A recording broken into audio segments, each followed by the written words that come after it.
ni swali, nadhani nitamjibu kwa Kiswahili. Kumalizika ni swali, anasema kuna uhusiano gani kati ya sisi na rais wa zamani Bwana Joseph Kabila.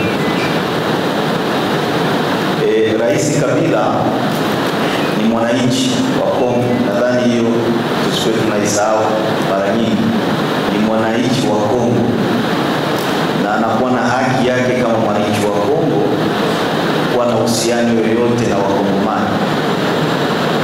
Na cha pili, alikuwa ni rais wa nchi hii, aliongoza nchi hii. Ni mtu ambaye anahitaji heshima. Tunapaswa kumpa heshima yake kwa yale ambayo alifanya ndani ya nchi. Yakawa mazuri, yakawa mabaya, lakini aliongoza nchi hii. Na kwa hiyo sisi tunampa heshima. Ya tatu, Rais Kabila leo anakuwa mwanasiasa ambaye anakuwa ndani ya opposition. Na sisi tunakuwa ndani ya opposition. Kusema tunakuwa sisi sote upande mmoja ambao tunapiganisha mambo mabaya, uongozi mbaya ndani ya nchi. Na hiyo ndio inakuwa relation ambayo inahusisha sisi na yeye.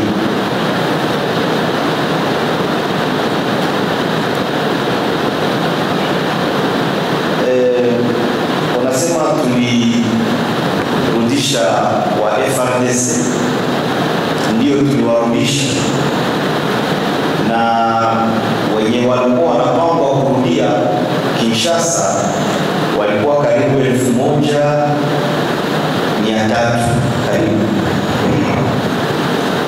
Na tunangoja tupate final report ya watu wa CICR ili watuambie wangapi kabisa walienda. Maana sisi tuliwezesha hiyo operation, lakini sio sisi tulisimamia. Wenye walisimamia ni watu zetu wa CICR. Alafu tunangoja ripoti turudie ili tuwe na namba kamilifu ya wale ambao walienda. Lakini ombi letu sisi ilikuwa ni wote kwenda.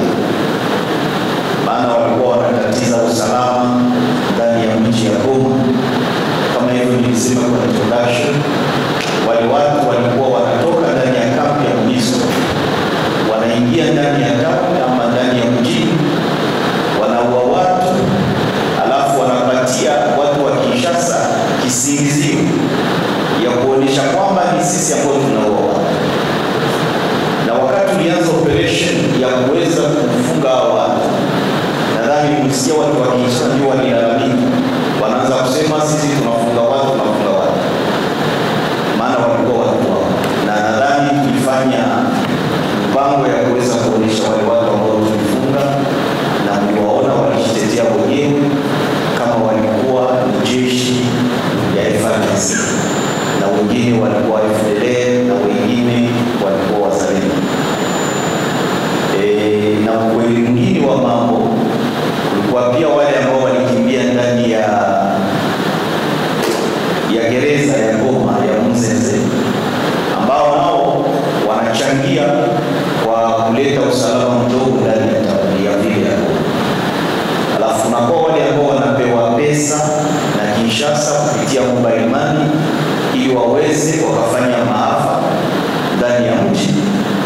Alafu waoneshe kwamba chama chetu hakizingatie usalama ndani ya mji wa Goma.